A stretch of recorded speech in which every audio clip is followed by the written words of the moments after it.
All right, picking up day 62 of our read through the Bible. Is that right? Yeah, that's right. For 2019, we're going to be in Deuteronomy chapters 24 through 27.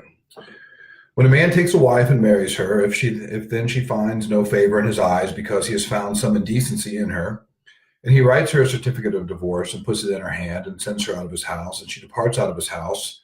And if she goes and becomes another man's wife, and the latter man hates her and writes her a certificate of divorce and puts it in her hand and sends her out of his house, or if the latter man dies who took her to be his wife, then her former husband who sent her away may not take her again to be his wife after she has been defiled. That is an abomination before the Lord, and you shall not bring sin upon the land that the Lord your God is giving you for an inheritance. When a man is newly married, he shall not go out with the army or be liable for any other public duty. He shall be free at home 1 year to be happy with his wife whom he has taken. No one shall take a mill or an upper millstone in pledge, for that would be taking a life in a pledge. If a man is found stealing one of his brothers or of the people of Israel, and if he treats him as a slave or sells him, then that thief shall die. So you shall purge the evil from your midst. Take care in a case of a leprous disease to be very careful to do according to all that the Levitical priest shall direct you. As I commanded them, so you shall be careful to do. Remember what the Lord your God did to Miriam on the way as you came out of Egypt. When you make your neighbor a loan of any sort, you shall not go into his house to collect a pledge. You shall stand outside, and the man to whom you make the loan shall bring the pledge out to you. And if he is a poor man, you shall not sleep in his pledge. For example, if he were to bring an outer garment, we'll see here later. The idea is that if the man is pledging something of value to him, necessary for him, earlier we saw in verse 6, a millstone, something that is part of his livelihood. If he's pledging that to you as security on a debt, you don't take it from him while he's under the debt. You allow him to not put himself in a worse position. So you should, and if he's a poor man, you shall not sleep in his pledge. You shall restore to him the pledge as the sun sets, that he may sleep in his cloak and bless you, and it shall be righteousness for you before the Lord your God. You shall not oppress a hired worker who is poor and needy, whether he is one of your brothers or one of the sojourners who are in your land within your towns. You shall give him his wages on the same day before the sun sets, for he is poor and counts on it, lest he cry against you to the Lord and you be guilty of sin. Fathers shall not be put to death because of their children, nor shall children be put to death because of their fathers. Each one shall be put to death for his own sin. You shall not pervert the justice due to the sojourner or to the fatherless, or take a widow's garment in pledge. But you shall remember that you were a slave in Egypt, and that the Lord your God redeemed you from there. Therefore I command you to do this. When you reap your harvest in your field and forget a sheaf in the field, you shall not go back to get it. It shall be for the sojourner, the fatherless, and the widow, that the Lord your God may bless you in all the work of your hands. When you beat your olive trees, you shall not go over them again. It shall be for the sojourner, the fatherless, and the widow. When you gather the grapes of your vineyard, you shall not strip it afterward. It shall be for the sojourner, the fatherless, and the widow. You shall remember that you were a slave in the land of Egypt. Therefore I command you to do this. If there is a dispute between men, and they come into court, and the judges decide between them, acquitting the innocent and condemning the guilty, then if the guilty man deserves to be beaten, the judge shall cause him to lie down and be beaten in his presence with the number of stripes in proportion to his offense. 40 stripes may be given him, but not one more, lest if one should go on to beat him with more stripes than these, your brother be degraded in your sight. You shall not muzzle an ox while it is treading out the grain. If brothers dwell together, and one of them dies and has no son, the wife of his dead brother shall not be married outside the family to a stranger. Her husband's brother shall go into her and take her as his wife, and perform the duty of a husband's brother to her. And the first son whom she bears shall succeed in the name of his dead brother, and that his name may not be blotted out of Israel. And if the man does not wish to take his brother's wife, then his brother's wife shall go up to the gate of the elders and say, my husband's brother refuses to perpetuate his brother's name in Israel. He will not perform the duty of a husband's brother to me. Then the elders of his city shall call him and speak to him, and if he persists, saying, I do not wish to take her, then his brother's wife shall go up to him in the presence of the elders, and pull his sandal off his foot, and spit in his face. And she shall answer and say, so shall it be done to the man who does not build up his brother's house. And the name of his house shall be called in Israel, the house of him who has had his sandal pulled off. When men fight with one another, and the wife of the one draws near to rescue her husband from the hand of him who is beating him, and puts out her hand, and seizes him by the private parts, then you shall cut off her hand. Your eye shall have no pity. You shall not have in your bag two kinds of weights, a large and a small. You shall not have in your house two kinds of measures, a large and a small.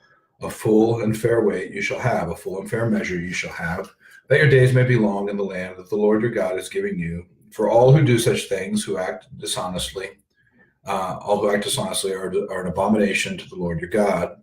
Remember what Amalek did to you on the way as you came out of Egypt, how he attacked you on the way when you were faint and weary, and cut off your tail, those who were lagging behind you, and he did not fear God. Therefore, when the Lord your God has given you rest from all your enemies around you in the land that the Lord your God is giving you for an inheritance to possess, you shall blot out the memory of Amalek from under heaven. You shall not forget. Chapter 26.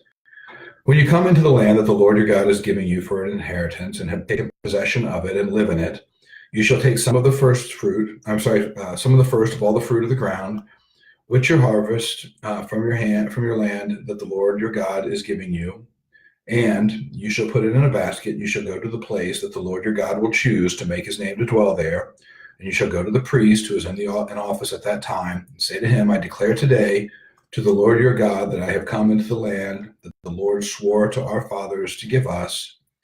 Then the priest shall take the basket from your hand and set it down before the altar of the Lord your God. And you shall make response before the Lord your God. A wandering Aramean was my father, and he went down into Egypt and sojourned there, few in number, and there he became a nation, great, mighty, and populous. And the Egyptians treated us harshly and humiliated us and laid on us hard labor. Then we cried out to the Lord, the God of our fathers, and the Lord heard our voice and saw our affliction, our toil, and our oppression. And the Lord brought us out of Egypt with a mighty hand and an outstretched arm, and did great deeds of terror with signs and wonders. And he brought us into this place and gave us this land, a land flowing with milk and honey. And behold, now I bring the first of the fruit of the ground, which you, O Lord, have given me. And you shall set it down before the Lord your God, and worship before the Lord your God, and you shall rejoice in all the good that the Lord your God has given to you and to your house, you and the Levite and the sojourner who is among you. When you have finished paying all the tithe of your produce in the third year, which is the year of tithing, giving it to the Levite, the sojourner, the fatherless, and the widow, so that they may eat within your towns and be filled, then you shall say that before the Lord your God, I have removed the sacred portion out of my house, and moreover, I have given it to the Levite, the sojourner, the fatherless, and the widow, according to all your commandment that you have commanded me. I have not transgressed any of the commandments, nor have I forgotten them. I have not eaten of the tithe while I was mourning, or removed any of it while I was unclean, or offered any of it to the dead. I have obeyed the voice of the Lord my God. I have done according to all that you have commanded me. Look down from your holy habitation from heaven, and bless your people Israel and the ground that you have given us, as you swore to our fathers, a land flowing with milk and honey. This day the Lord your God commands you to do these statutes and rules. You shall therefore be careful to do them with all your heart and with all your soul. You have declared today that the Lord is your God, and that you will walk in his ways and keep his statutes and his commandments and his rules, and will obey his voice. And the Lord has declared today that you are a people for his treasured possession, as he has promised you, and that you are to keep all his commandments, and that he will set you in praise and in fame and in honor, high above all nations that he has made, and that you shall be a people holy to the Lord your God, as he has promised. Chapter 27. Now Moses and the elders of Israel commanded to the people, saying, keep the whole commandment that I command you today. And on the day you cross over the Jordan to the land that the Lord your God is giving you, you shall set up large stones and plaster them with plaster, and you shall write on them all the words of this law when you cross over to enter the land that the Lord your God is giving you, a land flowing with milk and honey, as the Lord, the God of your fathers, has promised you. And when you have crossed over the Jordan, you shall set up these stones, concerning which I command you today, on Mount Ebal. And you shall plaster them with plaster, and there you shall build an altar to the Lord your God, an altar of stone. You shall wield no iron tool on them, but shall build an altar to the Lord your God of uncut stones. And you shall offer burnt offerings on it to the Lord your God, and you shall sacrifice peace offerings and shall eat there.